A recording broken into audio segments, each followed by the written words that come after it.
Hello everyone and welcome to Vedankul. BHU UG and PG courses में hostel allotment का पूरा process क्या है, इसके रिगार्डिंग हम इस वीडियो में आपको डिटेल्स बता रहे होंगे कि पूरा प्रोसेस क्या है। इसके रिगार्डिंग हमने पहले आई थिंक 2 इयर्स अगो 2024 में हमने एक डिटेल्ड वीडियो बनाया हुआ है, उसको भी हम अटैच कर देंगे डिस्क्रिप्शन बॉक्स में, जिससे कि आप चीज़ों को अच्छे से समझ लीजिए कि बीएचयू में हॉस्टल अलॉटमेंट होता कैसे है। अभी हाल फिलहाल में जब जो लोग देख रहे होंगे इस वीडियो को, उनको बहुत सारे डाउट्स होंगे, क्योंकि बीएचयू के पीजी कोर्सेज़ में इस साल 2026 में जो है वो वेरिफ़िकेशन हो चुके हैं, फ़िज़िकल वेरिफ़िकेशन। अब आपको ये डाउट होगा कि हमें हॉस्टल कब मिलेगा, कुछ लोगों को मिल भी रहा होगा, बहुत सारे अलग-अलग डाउट्स हैं आपके मन में। सो सारे डाउट्स को हम क्लियर करेंगे इस वीडियो में। तो सारी चीज़ों को समझ लेंगे और आपको चीज़ें बता देंगे कैसे क्या करना है, क्या नहीं करना है, सारी चीज़ें समझ लीजिएगा। सो सबसे पहले आपको बता दें कि क्राइटेरिया क्या है हॉस्टल अलॉट होने के बीएचयू में। तो सबसे पहली बात ये समझ लीजिए कि क्राइटेरिया जो है बहुत सिंपल सा है।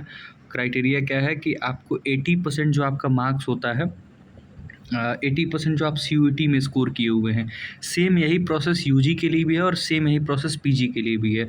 तो जो भी, अगर मान लीजिए आप सीयूईटी पीजी के स्टूडेंट हैं, तो आपने जो है वो सीयूईटी पीजी में जितना स्कोर किया है उसका 80% वेटेज होगा। और जो आपका डिस्टेंस है, आपके घर का डिस्टेंस ऑफ होम, या फिर कह लीजिए कि जो आपका आधार कार्ड पे एड्रेस है या आपने जो एड्रेस फॉर्म पे फिल किया है, उस एड्रेस का बीएचयू से कितना डिस्टेंस है, उसको 20% वेटेज में कन्वर्ट किया जाता है। तो ऐसे समझ लीजिए कि जो अगर मान लीजिए सपोज़ 100 मार्क्स का एक इंडेक्स बनाते हैं ये लोग, तो उसमें क्या करेंगे, व्हाट दे विल डू कि 100 मार्क्स का जो इंडेक्स दे विल प्रिपेयर, तो उसमें जो है वो 80% वेटेज दे देंगे आपके सीयूईटी यूजी या फिर पीजी के स्कोर को, और 20% जो वेटेज दे देंगे वो distance of your home from BHU को। ठीक है, जिसकी ज़्यादा डिस्टेंस होंगी उसकी आउट ऑफ 20 मार्क्स थोड़े ज़्यादा होंगे। मान लीजिए जिसकी 1000 किलोमीटर की डिस्टेंस है, उसके बहुत ज़्यादा मार्क्स होंगे, आउट ऑफ 20 मार्क्स। ठीक है, या आउट ऑफ 20% जो वेटेज है। और जिसकी सीयूटी यूजी या पीजी जो भी आपका एंट्रेंस एग्ज़ाम है उसमें अच्छे मार्क्स होंगे, तो उसके आउट ऑफ 80 में बहुत अच्छे जो होंगे वो स्कोर होंगे। ठीक है, तो इस तरीके से हॉस्टल अलॉटमेंट होता है। तो जो ऊपर के रैंकिंग के लोग हैं, जैसे कि जिनका फर्स्ट राउंड में अलॉटमेंट हुआ है और उनकी डिस्टेंस बीएचयू से ठीक ठाक है, तो उनके हाई चांसेस होते हैं कि हॉस्टल अलॉटमेंट हो जाते हैं। कुछ कोर्सेज़ में हॉस्टल अलॉटमेंट बहुत कम है, तो वहाँ प्रॉब्लम होती है। बट अगर नॉर्मल कंडीशन की बात की जाए कि सपोज़ आपका एडमिशन जो है वो फर्स्ट राउंड में हुआ है, ठीक है, फर्स्ट राउंड में आपको एडमिशन मिल जाता है, और आपके घर की जो डिस्टेंस है बीएचयू से, वो मान लीजिए 100 किलोमीटर प्लस है। ठीक है, यानी कि 100-200 किलोमीटर का डिस्टेंस है आपके घर से बीएचयू का, तो उस कंडीशन में आपको बहुत प्रॉब्लम नहीं होगी, हॉस्टल मिल जाएगी। अगर ऐसा ना हो कि जिस कोर्स में आप एनरोल हैं वहाँ बहुत सीटें कम हो हॉस्टल की, तब प्रॉब्लम होगी। ठीक है, तो नॉर्मल कंडीशन में अगर आप फर्स्ट राउंड में एडमिशन लिए हैं और आपके घर की बीएचयू से डिस्टेंस लगभग 100-200 किलोमीटर है, तो फिर बहुत चांसेस होते हैं कि आपको हॉस्टल जो होगा वो मिल जाएगा। तो इस चीज़ को ध्यान में रखिएगा। ये हम एग्जैक्ट नहीं बता रहे हैं कि ऐसा ही होगा, बट ऐसा ही होता है, ये चीज़ समझिएगा। इसी तरीके की चीज़ें होती हैं, क्योंकि कई बार होता है कि मान लीजिए किसी का आपका जो मार्क्स एंट्रेंस एग्ज़ाम में, वो आप आपके मार्क्स ज़्यादा हैं किसी और इंसान से, ठीक है, किसी और स्टूडेंट से, लेकिन कई बार होगा कि आप हॉस्टल की रैंकिंग में उनसे पीछे हो जाएँगे। तो इसका एक हम रिसेंट एग्ज़ाम्पल आपको बताते हैं, जो कुछ चीज़ें मेरे साथ भी हुई हैं बहुत पहले, उसको मैं बता देता हूँ।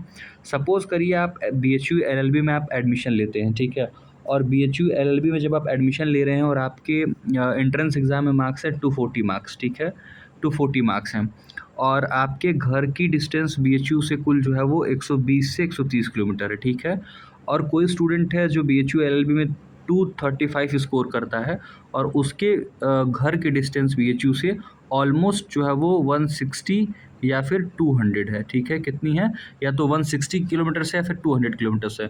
तो अब इस कंडीशन में क्या होगा कि जो स्टूडेंट 240 स्कोर किया हुआ है वो पीछे हो जाएगा, इस बात को ध्यान रखिएगा, और जो 235 स्कोर किया वो आगे हो जाएगा। अब ऐसा क्यों होता है, इसको समझिएगा। इसके पीछे आपको लॉजिक समझाते हैं कि जो बीएचयू में ये जो डिस्टेंस का कट ऑफ, जो डिस्टेंस का वेटेज है, वो कुछ इस प्रकार से है कि 1 किलोमीटर से लेके, ठीक है, 150 किलोमीटर्स तक का एक रेंज है।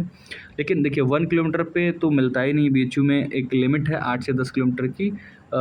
उसके अगर आप रेंज में आते हैं तो आपको हॉस्टल नहीं मिलेगा। बट समझाने के लिए मैं आपको बता रहा हूँ कि जो रेंज है 8 से 10 किलोमीटर ऐसे करके है, अगर आप बीएचयू के 8 से 10 किलोमीटर के रेडियस में हैं तो आपको हॉस्टल नहीं मिलता है। बट स्टिल उसको हम छोड़ देते हैं, इसको बस समझने के लिए बता रहा हूँ कि 1 से 150 किलोमीटर का जो रेंज है उसमें आपको एक अलग मार्क्स मिलता है। जो स्टूडेंट का घर जो है वो 150 टू उसके बाद आगे क्राइटेरिया है, अब 250-300 ऐसे करके है, तो उसको जो होगा वो मार्क्स ज़्यादा मिल जाएगा। इसलिए जो 235 स्टूडेंट पाया है वो 240 पाए हुए स्टूडेंट से आगे निकल जाता है हॉस्टल रैंकिंग में। तो आई होप अब आपको चीज़ें समझ में आई होंगी, तो चीज़ों को समझ लीजिए। कोई भी डाउट हो तो अपने आप फैकल्टी में, अपने डिपार्टमेंट में जो आपके हॉस्टल कोऑर्डिनेटर होंगे उनसे आप बात करिए, वो चीज़ें आपको समझा देंगे। पोलाइटली बात करिए, प्रोफेसर्स होते हैं तो उनसे आप चीज़ें पूछेंगे तो समझा देंगे कि क्यों आपको हॉस्टल मिला या क्यों नहीं मिला, या फिर आपकी हॉस्टल रैंकिंग क्या है। कई सारे डिपार्टमेंट ने जो है वो नोटिस बोर्ड पे लगा भी दिया है, तो कोई बहुत परेशान होने की बात नहीं है, आपको दिखाते भी हैं। जैसे देखिए कुछ डिपार्टमेंट ने, जैसे अभी बीएचयू में MSc computational science and applications DST science में ये आता है आपका, यहाँ पे जो है वो list of eligible candidates for hostel accommodation इन्होंने अपने नोटिस बोर्ड पे रिलीज़ किया हुआ है। ऐसे बहुत सारे डिपार्टमेंट जो होते हैं वो अपने नोटिस बोर्ड पे रिलीज़ कर देते हैं किसको किसको हॉस्टल मिलने वाला है। तो इन्होंने ये काम जो है वो 29 ऑफ जुलाई को ही कर दिया हुआ। आप यहाँ पे इनका सबका जो है वो सिग्नेचर सर लोगों का देख रहे होंगे, प्रोफेसर्स का, ठीक बात है। तो इस तरीके से है, सारा डिटेल्स उन्होंने किया हुआ है शेयर। तो इसी तरीके से नोटिस बोर्ड पे आपके फैकल्टी में लग जाएगा, बिल्कुल परेशान मत होइए। बट स्टिल देखिए स्टार्टिंग में क्या होता है कि क्लासेस स्टार्ट हो जाती हैं, फिर हॉस्टल मिलना नहीं मिलना, लेट होने में थोड़ी प्रॉब्लम होती है कि आके रूम लेके रहें फिर हॉस्टल में रहें। तो अगर टाइमली अलॉटमेंट हो जाता है तो बहुत अच्छा होता है। एज अ स्टूडेंट हम ये चीज़ खुद ही भी फेस किए हुए हैं और फेस कर रहे हैं। सो आई कैन से दिस कि टाइमली अलॉटमेंट बहुत ज़्यादा ज़रूरी है। स्टिल अब आते हैं रिजर्वेशन के बारे में। कुछ चीज़ें यहाँ भी बतानी आपको ज़रूरी है, क्योंकि ये समझ लीजिए कि हॉस्टल अलॉटमेंट में आप एक बात का ध्यान रखिएगा कि यहाँ पे इस तरीके से आते हैं। सबसे पहले क्या नहीं है इसको समझिए, ठीक है। सबसे पहले इस तरीके से आते हैं, समझिए। हॉस्टल अलॉटमेंट में ईडब्ल्यूएस को और ओबीसी को कोई रिजर्वेशन नहीं, सबसे पहले ऐसे समझिए, इसलिए मैंने क्रॉस किया हुआ है। ईडब्ल्यूएस के लिए कोई रिजर्वेशन नहीं है, ओबीसी के लिए कोई रिजर्वेशन नहीं, ठीक बात है। उसके बाद आते हैं हम आगे ऊपर। अब देखिए क्या है हॉस्टल में रिजर्वेशन। अब यूआर कैटेगरी होती है हॉस्टल के लिए, एससी कैटेगरी होती है, एसटी कैटेगरी होती है, और पीडब्ल्यूडी यानी फिजिकली पर्सन्स विथ डिसेबिलिटीज़, या जिसको हम फिजिकली डिसेबल्ड पीपल बोलते हैं। तो जो भी ऐसे स्टूडेंट होंगे जो फिजिकली डिसेबल्ड हैं उनको मिलेगा हॉस्टल। एसटी कैटेगरी के स्टूडेंट्स को मिलता है, एससी को मिलता है, यूआर मिलता है। अब ये मत समझिएगा कि ओबीसी और ईडब्ल्यूएस को मिलता ही नहीं, मिलता है, but they will be covered in UR category, ठीक है। तो आपको एडमिशन भले ही ईडब्ल्यूएस में हुआ होगा या ओबीसी कैटेगरी में हुआ होगा, बट आपका हॉस्टल अलॉटमेंट कभी भी ईडब्ल्यूएस या ओबीसी कैटेगरी में नहीं होगा। आपका हॉस्टल अलॉटमेंट जब भी होगा तो आपका हॉस्टल अलॉटमेंट यूआर कैटेगरी में होगा। किनका किनका होगा यूआर कैटेगरी में? जो ईडब्ल्यूएस के हैं, ओबीसी के हैं और यूआर कैटेगरी के हैं।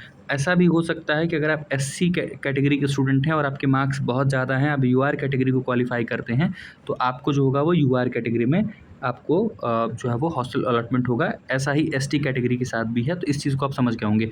मेरा बस इतना सा कहने का सेंस था या समझाने का मतलब था कि यूआर कैटेगरी की मतलब यूआर कैटेगरी में अलॉटमेंट होता है, एससी कैटेगरी में अलॉटमेंट होता है, एसटी में होता है और फिजिकली डिसेबल्ड लोगों को होता है।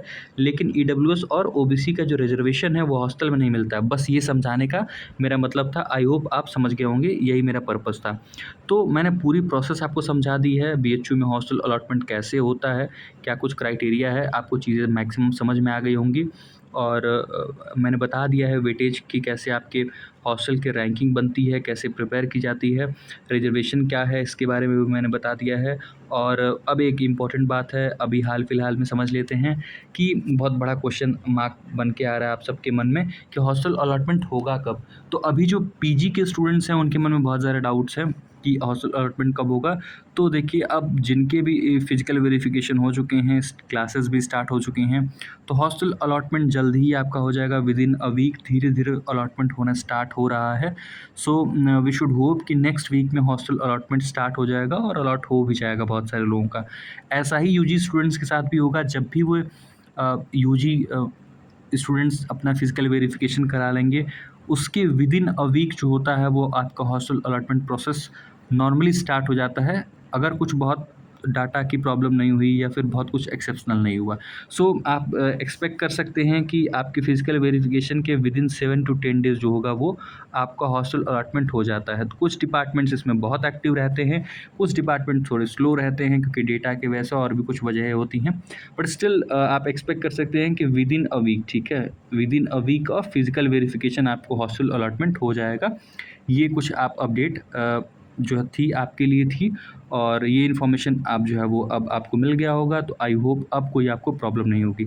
स्टिल कोई प्रॉब्लम हो तो आप ज़रूर कमेंट बॉक्स में कमेंट करिएगा। ऐसे लिस्ट आती हैं, इसको हमने अपने टेलीग्राम ग्रुप में शेयर किया हुआ है। टेलीग्राम ग्रुप का जो लिंक है वो आपको डिस्क्रिप्शन बॉक्स में मिल जाएगा। और अलग-अलग हॉस्टल्स हैं, मैंने लॉ का कुछ हॉस्टल कवर किया हुआ है एलएलबी के लिए, जहाँ पे चाणक्य हॉस्टल है आपका, फिर भगवान दास हॉस्टल है। एलएलएम के लिए आपको जो है वो भीमराव अम्बेडकर हॉस्टल मिलता है। फिर ऐसे ही अगर आप यूजी में देखेंगे तो बिरला हॉस्टल है आर्ट्स फैकल्टी के लिए, बिरला ए हॉस्टल और एलबीएस हॉस्टल। ऐसे ही सोशल साइंसेज़ में एएनडी हॉस्टल है और एसएमडी हॉस्टल है। ये सब बॉयज़ का हॉस्टल्स का मैं नाम बता रहा हूँ। और ऐसे ही एमएमवी में जेके है, फिर पीके है, ऐसे-ऐसे करके हॉस्टल्स हैं। तो आप पूरी हॉस्टल की लिस्ट है उसको हम किसी दिन अटैच कर देंगे, या बुलेटिन में तो दिया ही रहता है, वहाँ आपने देखा होगा। तो ये सारे अपडेट थे, और कोई भी अगर अपडेट चाहिए होगा तो ज़रूर कमेंट बॉक्स में कमेंट करिएगा। चैनल अगर अच्छा लगता हो तो सब्सक्राइब कर दीजिएगा, आप लोग सब्सक्राइब नहीं करते हैं, ये मेरी एक छोटी सी कंप्लेंट है। तो दिस वाज़ ऑल अबाउट, मिलते हैं किसी और वीडियो में, तब तक के लिए खुश रहिए, पढ़ते रहिए, अपना बेहद ख्याल रखिए। Thank you very much, see you all in next video.